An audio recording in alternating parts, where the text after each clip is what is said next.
Hi gang, Poppy. On my adjustable handwheel graduation collar project, there's an update.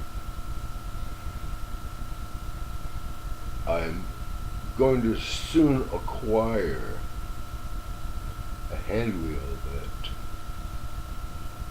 would put on the cross slide of the shear line lathe, allows you to have a graduation where you move one and that's what happens to the diameter of your part. It's a standard shear line part. Undo the set screw, take the old one off,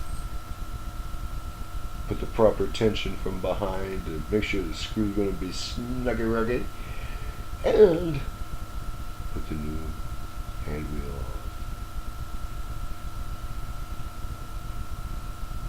on. I'll show you that, and I'll show you cutting the adjustable collar I'm going to make for it.